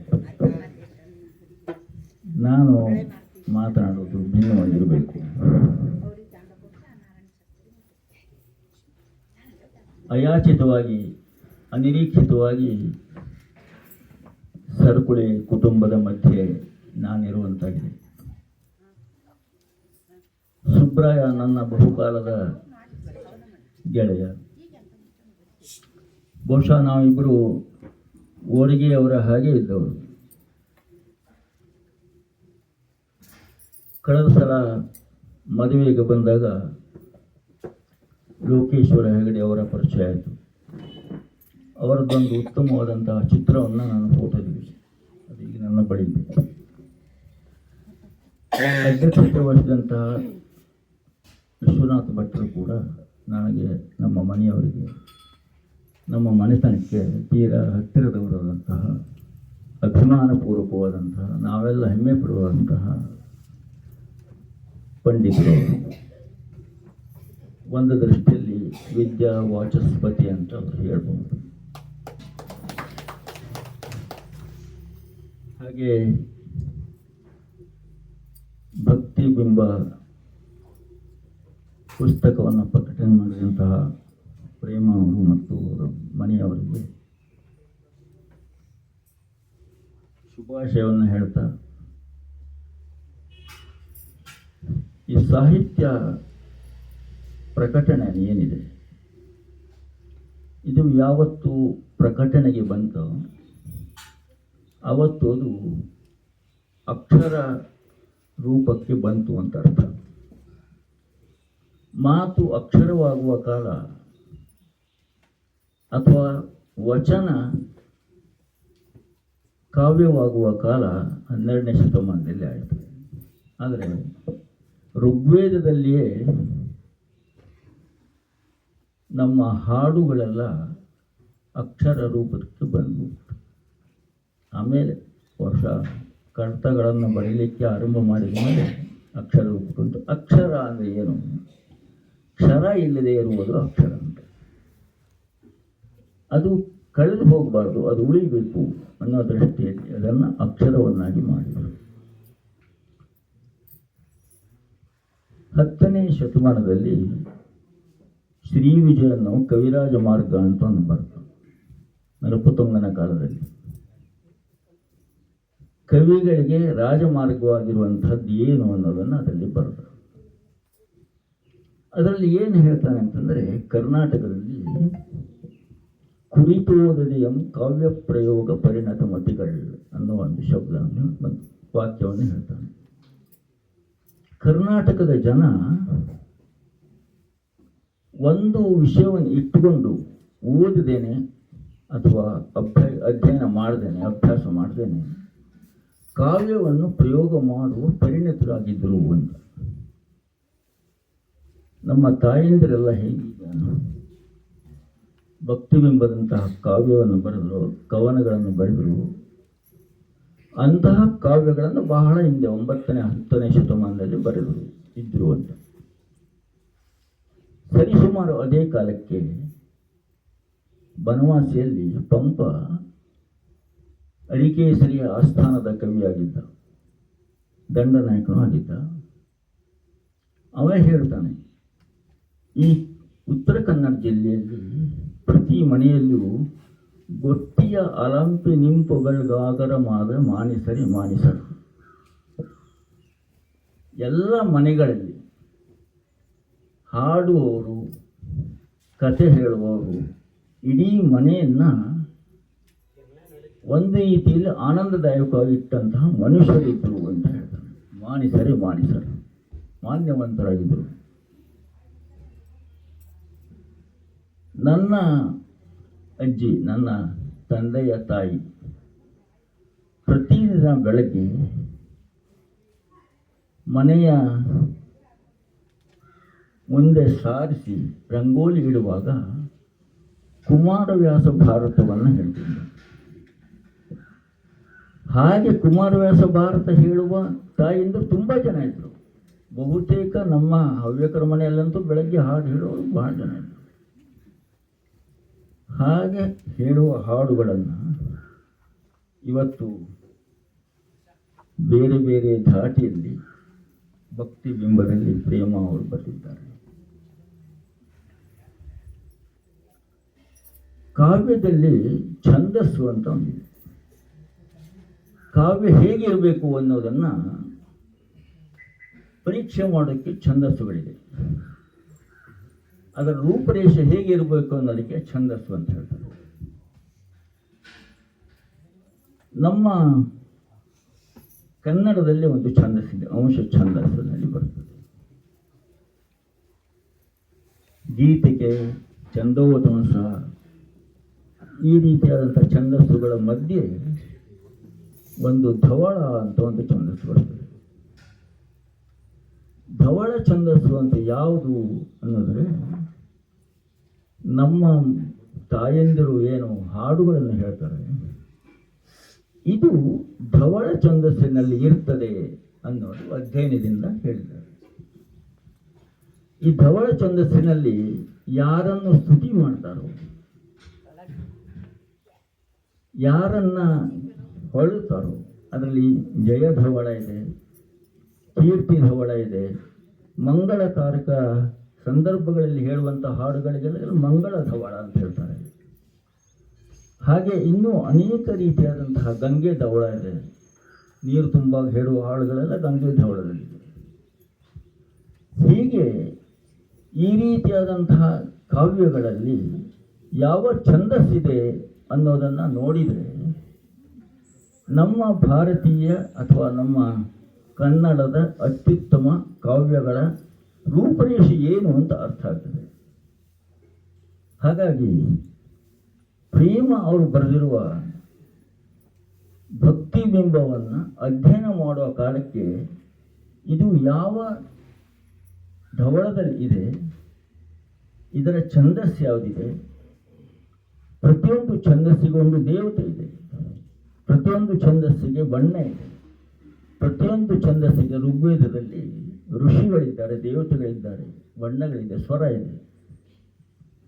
ಅವತ್ತೇನೆ ನಮಗೆ ಋಗ್ವೇದದಲ್ಲಿ ಹೇಳಿದರು, ಅವತ್ತೇನೆ ನಮಗೆ ಈ ಪದ್ಯದ ರೂಪರೇಷೆಗಳು ಹೇಗಿರಬೇಕು ಅನ್ನೋದು ಹೇಳಿದರು. ಅಂಥ ರೂಪರೇಷೆಗಳನ್ನು ಇಟ್ಟುಕೊಂಡು ಇವತ್ತೇನು ಭಾರತೀಯ ಕಾವ್ಯ ಮೀಮಾಂಸೆಯನ್ನು ಸಾವಿರ ವರ್ಷಗಳಿಂದ ನಡೆದು ಬಂದಿದೆ, ಅದು ನಮ್ಮ ಧಮನಿಗಳೆಲ್ಲ ಇದೆ. ಹಾಗೆ ಸರಪುಳಿಯ ಕುಟುಂಬದಲ್ಲೂ ಕೂಡ ಅದು ಬಂದಿದೆ. ಪ್ರೇಮ ಅವರ ಮೂಲಕವಾಗಿ ಅದು ನಮ್ಮ ಮಧ್ಯೆ ಬಂದಿದೆ, ನಮ್ಮ ಎದುರಿಗಿದೆ ಅಂತ ಹೇಳಿ ಈ ಪುಸ್ತಕ ಇನ್ನಷ್ಟು ಈಗ 200 ಪ್ರತಿಗಳನ್ನಷ್ಟು ಹಾಕಿದ್ದಾರೆ. ಇನ್ನು ಮತ್ತೆ ಇದಕ್ಕೆ ಬೇಡಿಕೆ ಇದ್ದರೆ ಮತ್ತೆ ಇದನ್ನು ಪ್ರಕಟಣೆ ಮಾಡೋದಿದ್ದರೆ ಇನ್ನಷ್ಟು ಪರಿಷ್ಕರಣೆ ಮಾಡಿ ಇದು ಯಾವ ಧಾಟಿಯಲ್ಲಿದೆ, ಯಾವ ರಾಗದಲ್ಲಿದೆ ಅನ್ನೋದನ್ನು ಹೇಳಿ ಮಾಡಿದರೆ ಇದರ ಹಾಡುವವರಿಗೆ, ಇದರ ಮೇಲೆ ನರ್ತನ ಮಾಡುವವರಿಗೆ ಅಥವಾ ಇದನ್ನು ಕೀರ್ತನೆ ಮಾಡುವವರಿಗೆ ಹೆಚ್ಚು ಅನುಕೂಲ ಆಗ್ತದೆ. ಹಾಗೆ ಅವರು ಮಾಡಬೇಕು ಅಂಥೇಳಿ ಈ ಕೃತಿಯನ್ನು ನಮಗೆಲ್ಲ ಓದಲಿಕ್ಕೆ ಕೊಟ್ಟಂತಹ ಪ್ರೇಮ ಅವರಿಗೂ ಹಾಗೂ ಸರಕುಳಿ ಕುಟುಂಬದ ಎಲ್ಲರಿಗೂ ನನ್ನ ಧನ್ಯವಾದವನ್ನು ಹೇಳಿ, ತಮ್ಮ ಮಧ್ಯೆ ನನಗೆ ಇಲ್ಲಿ ಉಳ್ಕೊಳ್ಳಿಕ್ಕೆ ಅಥವಾ ಇಲ್ಲಿ ಸಂದರ್ಭವನ್ನು ಬಳಸಿಕೊಳ್ಳೋದಕ್ಕೆ ಅವಕಾಶ ಮಾಡಿಕೊಟ್ಟಂಥ ಸುಬ್ಬಣ್ಣನಿಗೆ ಮತ್ತು ಎಲ್ಲರಿಗೆ ವಂದನೆಯನ್ನು ಹೇಳಿ ನನ್ನ ಮಾತು ಮುಗಿಸ್ತೇನೆ. ನಮಸ್ಕಾರ.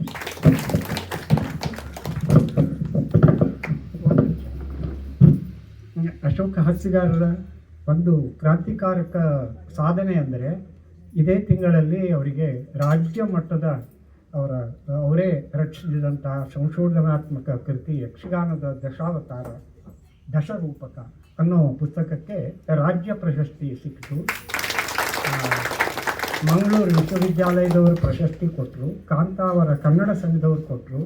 ಈಗ ಕೇಂದ್ರ ಸಾಹಿತ್ಯ ಅಕಾಡೆಮಿಯ ಬಾಗಿಲಲ್ಲಿ ಇವರ ಕೃತಿ ನಿಂತಿದೆ. ಆ ಸಾಧನೆಗೆ ಮತ್ತೊಮ್ಮೆ ಅಭಿನಂದನೆಗಳನ್ನು ಹೇಳ್ತಾ ಇದ್ದೀನಿ.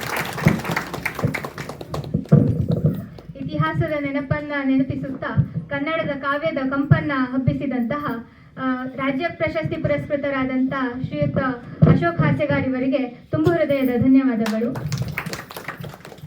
ನಮ್ಮ ಮಾವನವರಾದ ಡಾಕ್ಟರ್ ವೆಂಕಟರಮಣ ಹೆಗಡೆ ದೇವಣಗದ್ದೆ ಇವರು ತಮ್ಮ ಮಾತುಗಳನ್ನು ಹೇಳಬೇಕಾಗಿ ಕೇಳ್ಕೊಳ್ತಾ ಇದ್ದೇನೆ. ನಮಸ್ತೆ ವಿದ್ಯಾಗಣಪತಯೇ. ಈ ಒಂದು ಸಭೆಯ ಅಧ್ಯಕ್ಷತೆಯನ್ನು ವಹಿಸಿರ್ತಕ್ಕಂತಹ ಘನ ವಿದ್ವಾಂಸರಾಗಿರ್ತಕ್ಕಂತಹ ವಿಶ್ವನಾಥ ಭಟ್ರು ಹಾಗೂ ಸಭೆಯ ಮುಖ್ಯ ಅತಿಥಿಗಳು, ಅಭ್ಯಾಗತರು ಮತ್ತು ಸಾನ್ನಿಧ್ಯವನ್ನು ವಹಿಸಿರ್ತಕ್ಕಂತಹ ಎಲ್ಲ ಹಿರಿಯರಿಗೆ ವಂದನೆಗಳನ್ನು ಅರ್ಪಿಸಿ, ಈ ಒಂದು ಕೃತಿಯ ಬಗ್ಗೆ ಕೇವಲ 2 ಮಾತುಗಳನ್ನು 2 ನಿಮಿಷದಲ್ಲಿ ಹೇಳಲಿಕ್ಕೆ ಬಯಸ್ತೀನಿ. ಈ ಭಕ್ತಿಬಿಂಬ ಎಂಬತಕ್ಕಂತಹ ಪುಸ್ತಕ ಬಹುಶಃ ಈ ಅನುಶಾಲ ಮದುವೆಯ ಸಂದರ್ಭದಲ್ಲಿಯೇ ಬಿಡುಗಡೆ ಆಗಬೇಕಾಗಿತ್ತು.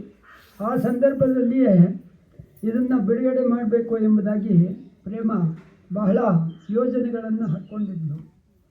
ಆದರೆ ಆ ಸಂದರ್ಭದಲ್ಲಿ ಇಷ್ಟು ಕೃತಿಗಳ ರಚನೆ, ಕೃತಿ ಮೀನ್ಸ್ ಅದರಲ್ಲಿರ್ತಕ್ಕಂತಹ ಹಾಡುಗಳು ಇಷ್ಟು ರಚನೆ ಆಗಿರಲಿಲ್ಲ, ಇನ್ನೂ ಒಂದು ಸ್ವಲ್ಪ ಕಡಿಮೆ ಇತ್ತು.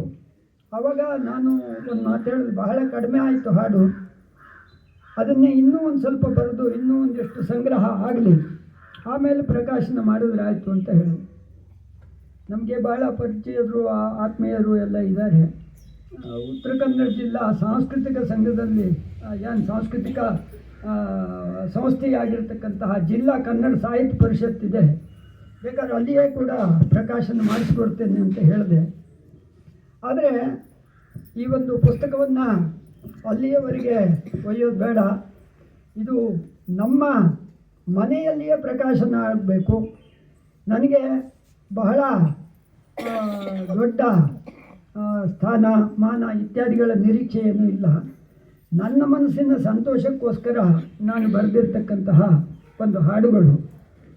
ಇದರಿಂದ ನಾನೇನು ಕವಯಿತ್ರಿ ಅಂತ ಅನಿಸ್ಕೊಳ್ಬೇಕಾದದ್ದಿಲ್ಲ, ಅಥವಾ ಸಾಹಿತ್ಯ ಸೇವೆಯ ಈ ಒಂದು ಸೇವೆ ಹೇಳ್ತಕ್ಕಂಥದ್ದು ಸಾಹಿತಿ ಆಗಬೇಕು ಅಂತನೂ ಆಸೆಯಿಂದ ಮಾಡಿರ್ತಕ್ಕಂಥದ್ದು ಅಲ್ಲ. ನನ್ನದೇ ಆಗಿರ್ತಕ್ಕಂತಹ ಏನೋ ಒಂದು ಮನಸ್ಸಂತೋಷಕ್ಕೋಸ್ಕರ ರಚಿಸಿರ್ತಕ್ಕಂತಹ ಹಾಡುಗಳು ಇವು. ಇಂತಹ ಹಾಡುಗಳನ್ನು ಪ್ರಕಾಶನ ಮಾಡಿಸ್ತಕ್ಕಂಥದ್ದು ಕೂಡ ಅವರ ಅಪೇಕ್ಷೆ ಏನೂ ಆಗಿರಲಿಲ್ಲ. ನಾವೆಲ್ಲ ಈ ಒಂದು ಅವಳ ಪ್ರಯತ್ನ ಹೇಳ್ತಕ್ಕಂಥದ್ದು ಇನ್ನೂ ಜಾಗೃತವಾಗಲಿ, ಇನ್ನಷ್ಟು ಅದು ಪ್ರವರ್ಧಮಾನಕ್ಕೆ ಬರಲಿ. ಕಾವ್ಯದ ಅನೇಕ ರೂಪಗಳಾಗಿರ್ತಕ್ಕಂತಹ ನಾಟಕಗಳಿರ್ಬೋದು, ಗದ್ಯ ಅಂದರೆ ಕಥಾ ಇತ್ಯಾದಿ ಪ್ರಕಾರಗಳು, ಪದ್ಯ ಸಾಹಿತ್ಯಗಳು ಇವಾಗ ಆಗಿರ್ತಕ್ಕಂಥದ್ದು, ಅದನ್ನೇ ಯಾವುದೋ ಒಂದು ರಸವಸ್ತುವನ್ನು ಇಟ್ಟುಕೊಂಡು ಯಾವುದೋ ಒಂದು ರಸವನ್ನು ಪ್ರತಿಪಾದನೆ ಮಾಡ್ತಕ್ಕಂತಹ ಕಾವ್ಯವನ್ನಾಗಿಯೂ ಕೂಡ ರಚನೆ ಮಾಡಲಿಕ್ಕೆ ಅವಕಾಶ ಇದೆ. ಇಂತಹ ಪ್ರಯತ್ನಗಳನ್ನೆಲ್ಲ ಮಾಡಲಿಕ್ಕೆ ಪೂರಕವಾಗಿ ಉತ್ಸಾಹ ಬೇಕಾಗತ್ತೆ. ಅಂತಹ ಉತ್ಸಾಹ ಬರಲಿ ಎಂಬತಕ್ಕಂತಹ ಉದ್ದೇಶವನ್ನು ಇಟ್ಕೊಂಡು ಈ ಒಂದು ಕೃತಿಯನ್ನು ಪ್ರಕಾಶನ ಮಾಡಿಸೋಣ ಎಂಬುದಾಗಿ ನಾನು ಹೇಳಿದೆ. ಅದಕ್ಕೆ ಪೂರಕವಾಗಿ ಅವಳು ಇನ್ನಷ್ಟು ತನ್ನ ಈ ಭಜನೆ ಮತ್ತು ಹಾಡಿನ ಸಂಗ್ರಹವನ್ನು ಮಾಡಿದ್ಲು. ಇದನ್ನು ಕೇವಲ ಬಹುಶಃ ಒಂದು 10 ರಿಂದ 15 ದಿವಸಗಳ ಅಂತರದಲ್ಲಿ ಇದನ್ನು ಮೈಸೂರಿನಲ್ಲಿಯೇ ಪ್ರಿಂಟ್ ಮಾಡಲಿಕ್ಕೆ ನಾನು ಎಲ್ಲ ರೀತಿಯಾಗಿರ್ತಕ್ಕಂತಹ ವ್ಯವಸ್ಥೆಯನ್ನು ಮಾಡಿ ಇದು ಪುಸ್ತಕ ರೂಪದಲ್ಲಿ ಬರಲಿಕ್ಕೆ ಏನೋ ಒಂದು ಪ್ರಯತ್ನವನ್ನು ಮಾಡಬೇಕು. ಆ ಪ್ರಯತ್ನವನ್ನು ನಾನು ಮಾಡಿದ್ದೇನೆ. ಇದಕ್ಕೆ ಸಂಬಂಧಪಟ್ಟಂತೆ ಟೈಪಿಂಗನ್ನು ಇತ್ಯಾದಿಗಳನ್ನು ಮಾಡಿರ್ತಕ್ಕಂಥದ್ದು ಅನುಷ. ಇನ್ನಿತರ ಅನೇಕ ರೀತಿಯ ಸಹಾಯವನ್ನು ನಾವು ಮಾಡಿದ್ದೇವೆ ಅನ್ನೋದು ಬಿಟ್ಟರೆ ಸಂಪೂರ್ಣವಾಗಿರ್ತಕ್ಕಂತಹ ಪ್ರತಿಭೆ ಹೇಳತಕ್ಕಂಥದ್ದು ಪ್ರೇಮ ಅವರದ್ದೇ ಆಗಿದೆ.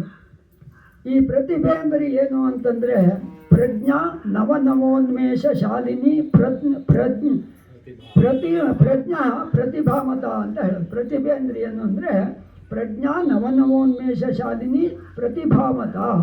ಈ ಪ್ರತಿಭೆ ಹೇಳ್ತಕ್ಕಂಥದ್ದು ಅಭಿಜಾತವಾಗಿ ಇರುತ್ತದೆ ಎಂಬತಕ್ಕಂಥದ್ದು ಈ ಒಂದು ಸಂಸ್ಕೃತ ಸಾಹಿತ್ಯದಲ್ಲಿ ಬಹಳ ಪ್ರಸಿದ್ಧನಾಗಿರ್ತಕ್ಕಂತಹ ಹೇಮಚಂದ್ರ ಹೇಳ್ತಾನೆ.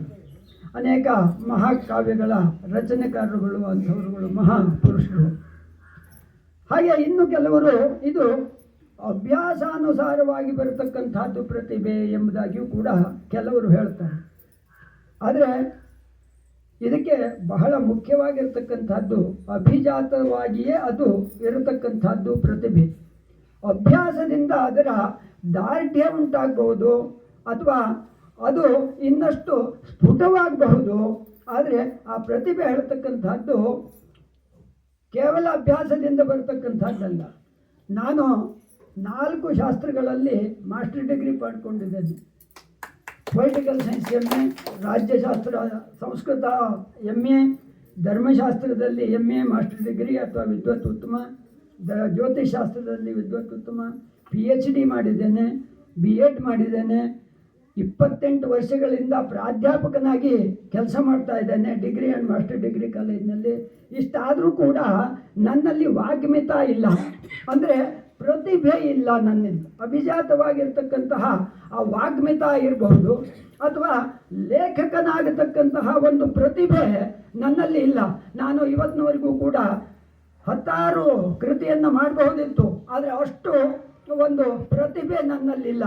ಈ ಕೃತಿಯನ್ನು ರಚನೆಯನ್ನು ಮಾಡಬೇಕು ಅಂತಂದರೆ ಅದಕ್ಕೆ ಅದರದ್ದೇ ಆಗಿರ್ತಕ್ಕಂತಹ ಒಂದು ಅಭಿಜಾತ ಪ್ರತಿಭೆ ಬೇಕು. ಪ್ರಜ್ಞಾ ನವನವೋನ್ಮೇಷ ಶಾಲಿನಿ ಎಂಬತಕ್ಕಂತಹ ಯಾವ ಅಂಶ ಇದೆಯೋ ಆ ನವನವೋನ್ಮೇಷ ಶಾಲಿನಿ ಆಗಿರ್ತಕ್ಕಂತಹ ಪ್ರಜ್ಞಾ ಆ ಒಂದು ವ್ಯಕ್ತಿಯಲ್ಲಿ ಬೇಕು. ಅಂತಹ ವ್ಯಕ್ತಿ ಮಾತ್ರ ಈ ಒಂದು ಕೃತಿಯನ್ನು ರಚನೆ ಮಾಡೋದಕ್ಕೆ ಸಾಧ್ಯ. ಇಲ್ಲಾದರೆ ಯಾರೂ ಕೂಡ ಕೃತಿಯನ್ನು ಮಾಡೋದಕ್ಕೆ ಸಾಧ್ಯ ಆಗೋದಿಲ್ಲ. ಬಹುಶಃ ನಾನು ನೋಡಿದ ಹಾಗೆ ಅವಳು ಕೇವಲ SSLC ಮುಗಿಸ್ಕೊಂಡಿದ್ದಲ್ಲದೆ ಸಾಹಿತ್ಯಕ್ಕೆ ಸಂಬಂಧಪಟ್ಟಂತೆ ಯಾವ ಪ್ರಕಾರಗಳನ್ನು ಕೂಡ ಅಧ್ಯಯನ ಮಾಡಲಿಲ್ಲ. ಬಹುಶಃ 18ನೇ ವರ್ಷಕ್ಕೆ ಅವಳಿಗೆ ಮದುವೆ ಮಾಡಿದ್ದೀವಿ. ಈ ಮನೆಗೆ ಬಂದು ಸೇರಿದ್ದಾಳೆ. ಈ ಮನೆಗೆ ಸೇರಿದ ಮೇಲೆ ಸಂಪೂರ್ಣ ಸಾಂಸಾರಿಕವಾಗಿರ್ತಕ್ಕಂತಹ ಬದುಕನ್ನೇ ಬದುಕಿದ್ದಾಳೆ ಹೊರತು ಯಾವುದೇ ರೀತಿಯಾಗಿರ್ತಕ್ಕಂತಹ ಸಾಹಿತ್ಯದ ಅಧ್ಯಯನ ಹೇಳ್ತಕ್ಕಂಥದ್ದನ್ನು ಅವಳು ಮಾಡಿದ್ದನ್ನು ನಾನು ಕಾಣಲಿಲ್ಲ. ಆದರೆ ಈ ಅಭಿಜಾತವಾಗಿರ್ತಕ್ಕಂತಹ ಪ್ರತಿಭೆ ಹೇಳ್ತಕ್ಕಂಥದ್ದು ಅವಳ ಈ ಒಂದು ಕೃತಿಯನ್ನು ನೆರವೇರಿಸಲಿಕ್ಕೆ ಅಥವಾ ಹುಟ್ಟು ಹಾಕಲಿಕ್ಕೆ ಕಾರಣ ಆಗಿದೆ ಅಂತನ್ನೋದನ್ನು ನಾನು ಸ್ಪಷ್ಟವಾಗಿ ಹೇಳ್ತಾ ಇದ್ದೀನಿ. ಆ ಪ್ರತಿಭೆ ಹೇಳ್ತಕ್ಕಂಥದ್ದು ಅವಳಲ್ಲಿ ಹುಟ್ಟುತ್ತಾನೆ ಬಂದಿದೆ. ಆದರೆ ಹುಟ್ಟುತ್ತಾನೆ ಬಂದಿದ್ದರೂ ಕೂಡ ಅದು ಯಾಕೆ ಆಗಿದ್ದರೆ ಇಷ್ಟು ದಿವಸ ಜಾಗೃತ ಆಗಲಿಲ್ಲ. ಅದಕ್ಕೆ ಪ್ರತಿಯೊಂದಕ್ಕೂ ಕೂಡ ಸಕಾಲ ಬೇಕಾಗ್ತದೆ. ನಾವು ಮಾವಿನ ಮರವನ್ನು ನೋಡ್ತೇವೆ, ಎಲ್ಲ ಕಾಲದಲ್ಲೂ ಹೂ ಬಿಡೋದಿಲ್ಲ, ಅದಕ್ಕೆ ಅದರದ್ದೇ ಆದ ಕಾಲ ಬರಬೇಕು. ಈ ಹುಲ್ಲು ಬೀಜ ಇರಬಹುದು, ಅದು ಎಲ್ಲ ಕಾಲದಲ್ಲೂ ಅಲ್ಲಲ್ಲೇ ಹುಟ್ಟೋದಿಲ್ಲ. ಮಳೆ ಯಾವಾಗ ಬಿದ್ದು ಅದಕ್ಕೆ ಸಕಾಲತ್ವ ಒದಗ್ತದೆಯೋ ಆವಾಗ ಅದು ಹುಟ್ಟಿಕೊಳ್ಳುತ್ತದೆ.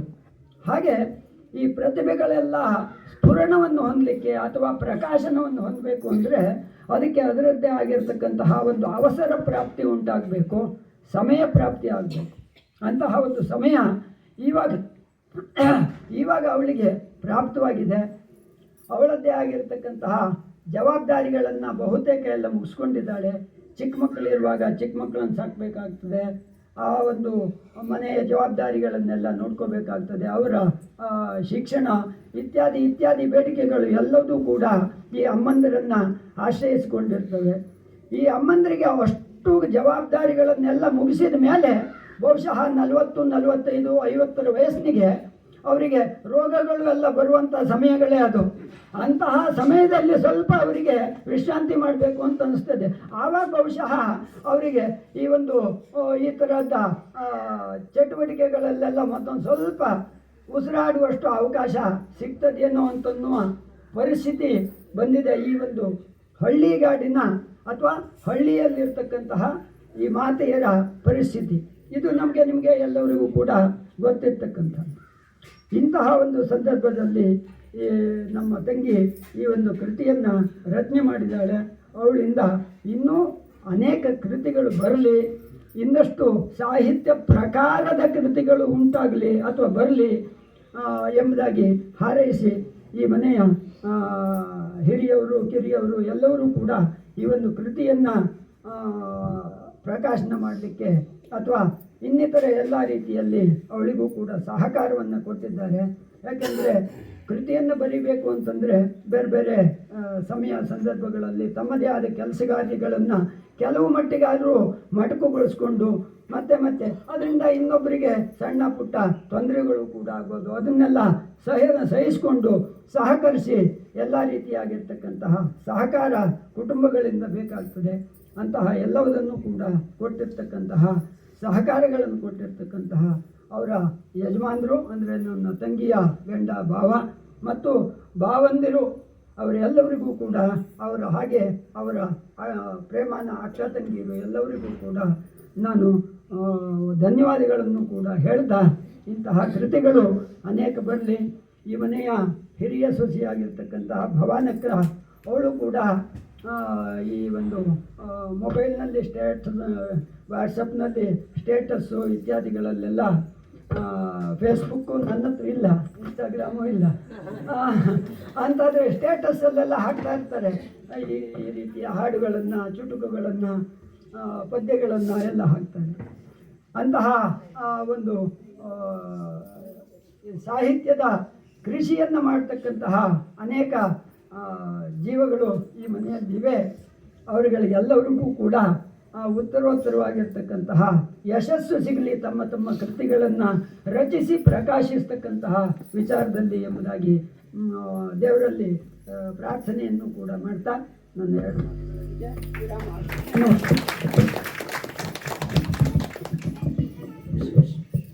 ಅಣ್ಣ ತಂಗಿಯರ ಸಂಬಂಧ ಕೇವಲ ರಕ್ಷಾಬಂಧನಕ್ಕೆ ಸೀಮಿತವಲ್ಲ.